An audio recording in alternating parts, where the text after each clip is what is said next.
حضرت عبداللہ بن زبیر رضی اللہ تعالیٰ گھر میں نماز ادا کر رہے ہیں، نفل نماز ہے، گھر میں پڑھ رہے ہیں، اور اس دور میں گھر کچے ہوتے تھے، اتنے پختہ گھر نہیں، اور چھت جو ہے وہ بھی درختوں کی شاخوں سے ڈالے جاتے، اوپر مٹی ڈالی جاتی۔ آپ کا ایک چھوٹا بچہ، شیرخوار بچہ قریب لیٹا ہوا ہے اور آپ نماز پڑھ رہے ہیں، چھت سے سانپ گرا۔ حضرت عبداللہ بن زبیر نماز پڑھ رہے ہیں، آپ کی بیوی نے دیکھا، اہلیہ نے دیکھا تو شور مچایا، جو لوگ صحن میں تھے، قریب تھے، وہ دوڑ کے آئے، سانپ کو ہٹایا، بچے کو اٹھایا۔ حضرت عبداللہ بن زبیر اطمینان سے نماز ادا کرتے رہے، نماز سے فارغ ہوئے، اطمینان سے دعا مانگی، بیوی کی طرف دیکھا، کہا تمہارے چہرے پہ پریشانی کے آثار ہیں، کیا ہوا ہے، کیوں پریشان ہو؟ بیوی نے کہا آپ کو کوئی آواز نہیں آئی؟ فرمایا نہیں۔ بیوی نے کہا آپ کو کچھ پتہ نہیں چلا؟ فرمایا نہیں۔ بیوی نے کہا میں نے اتنا شور مچایا، چھت سے سانپ گرا ہے، اندیشہ تھا بچے کو نقصان پہنچائے۔ عبداللہ بن زبیر کہتے ہیں رب ذوالجلال کی قسم ہے میں نے کوئی آواز نہیں سنی، میرا سارا دھیان نماز کی طرف تھا۔ کیسی نماز تھی!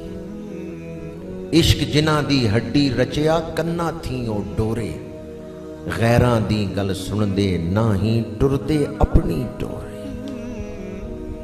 وہ کیا کیفیت، ہم اس کیفیت تک تو نہیں پہنچ سکتے کہ ایسی حضوری کی کیفیت حاصل ہو جائے۔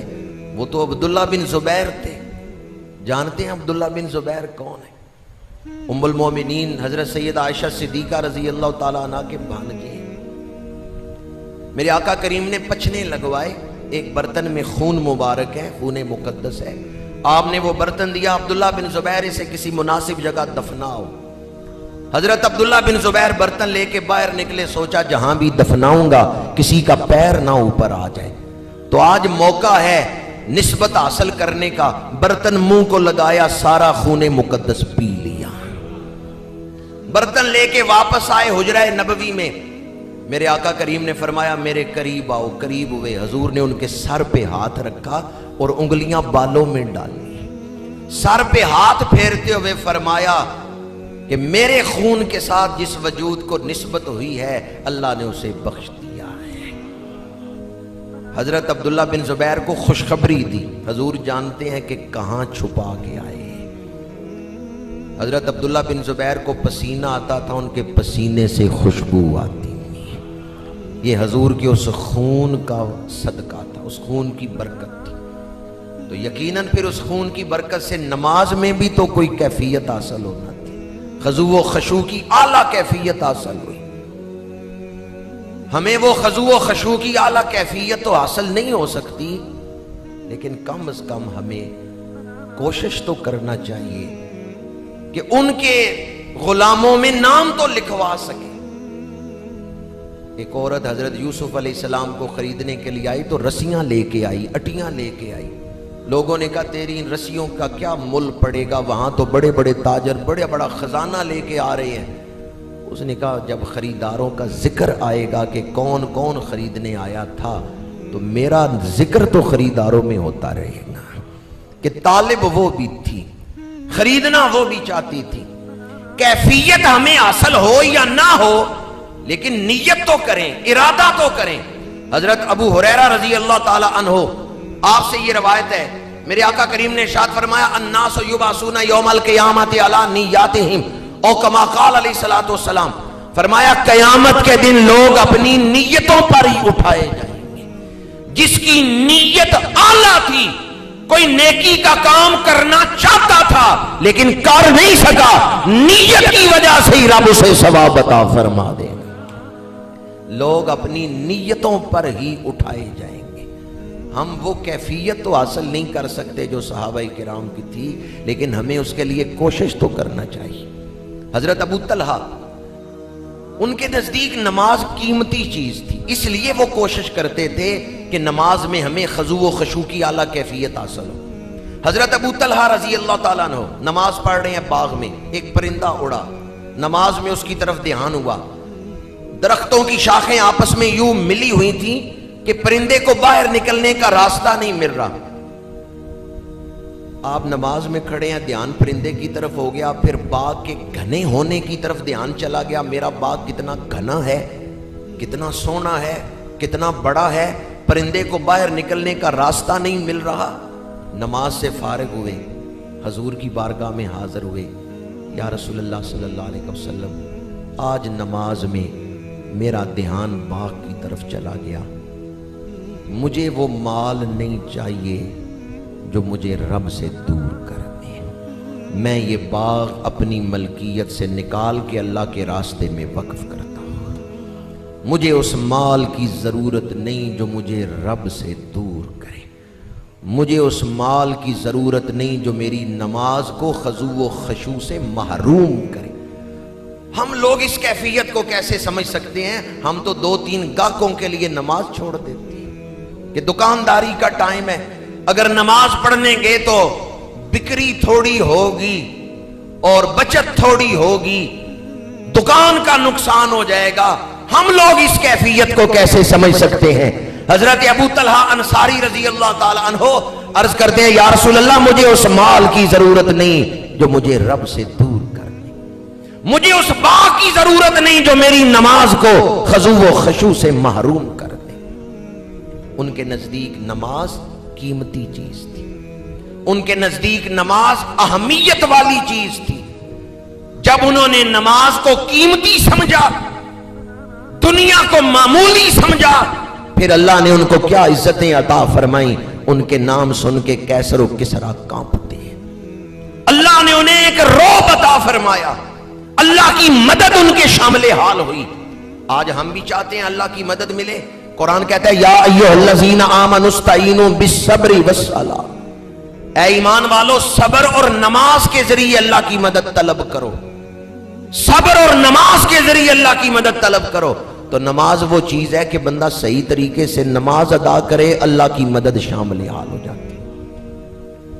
صحابہ کرام کہ یہ معمولات دیکھ کر آج کا خود غرض انسان، مفاد پرست انسان حیران ہوتا ہے. وہ اسی دنیا کے لوگ تھے جو صرف نماز میں خضوع و خشوع کی کیفیت متاثر ہونے پہ باغ کو ہی وقف کر دیتے ہیں. اصل وجہ یہ تھی ان کی زندگیاں تکلفات سے پاک تھی، سادگی والی زندگیاں تھی. ہماری زندگیاں تکلفات والی ہو گئی. جب ہم تکلفات میں پڑ گئے تو پھر ہمیں زیادہ چیزوں کی ضرورت ہے. جب زیادہ چیزوں کی ضرورت ہے تو زیادہ مال کی ضرورت ہے. صحابہ کرام کی زندگیوں میں سادگی تھی، زیادہ تکلفات نہیں تھے. ہمارے ہاں آج کل تکلفات یوں زندگی میں داخل ہو گئے ہیں کہ لوگوں کو اللہ کی عبادت کا ہی ٹائم نہیں مل رہا. جس مقصد کے لیے تخلیق کیا گیا اس مقصد کی طرف ہی دھیان نہیں. اگر آپ حضور حیدر کرار شیر خدا کے اس فرمان کو دل میں جگہ دیں گے تو زندگی آسان ہو جائے گی.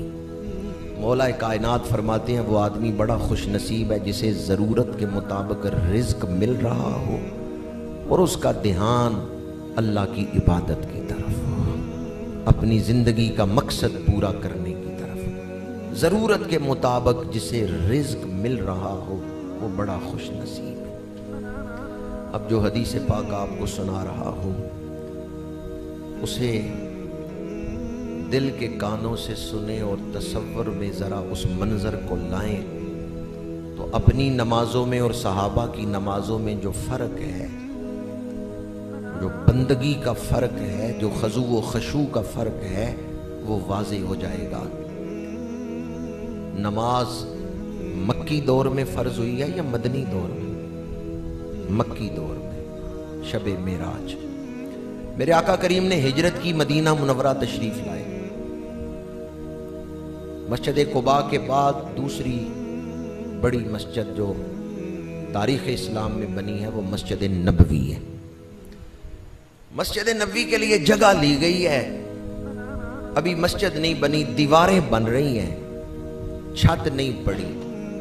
ظہر کی نماز کا وقت ہو گیا ہے، عرب کی دھوپ ہے اور مسجد میں ظہر کی نماز پڑھی جا رہی ہے، جس مسجد پہ چھت کوئی نہیں، چھت کوئی نہیں، اوپر نیچے قالین ہونا یا ایئر کنڈیشن ماحول ہونا یہ تو دور کی بات ہے، چھاتی کوئی نہیں، توے کی طرح تپتے ہوئے پتھر ہیں اور صحابہ ظہر کی نماز ادا کر رہے ہیں۔ آج کا مسلمان مسجد کے پرسکون ماحول میں نماز پڑھنے کے لیے نہیں آ رہا، جس میں ایک نہیں چار ایئر کنڈیشن لگے ہوئے ہیں اور ٹھنڈا ماحول ہے اور کئی پنکھے لگے ہوئے ہیں، تو اس ماحول میں نماز پڑھنے نہیں آ رہا۔ صحابہ تو وہ ہیں جو بغیر چھت کے تپتے ہوئے پتھر پہ سجدے کرتے رہے۔ زید بن ثابت فرماتے ہیں اس دور میں ہمارے لیے ظہر کی نماز سب سے مشکل ہوتی تھی، پانی بھی اتنا نہیں تھا کہ پتھر پہ ڈال کے پتھر ٹھنڈا کر لیں پھر سجدہ کریں، اتنا پانی بھی نہیں تھا۔ تو جب مسجد نبوی کی چھاتی نہیں پڑی، اس وقت صحابہ ظہر کی نماز پڑھتے تھے تو کیسے پڑھتے تھے؟ چھت پڑ گئی تو چھت کون سی تھی؟ درخت کے شاخیں تھی کھجور کی، اوپر کچھ مٹی ڈالی گئی، ایئر کنڈیشن تو نہیں لگا، ماحول عرب کا ہے، اس ماحول میں جب ظہر کی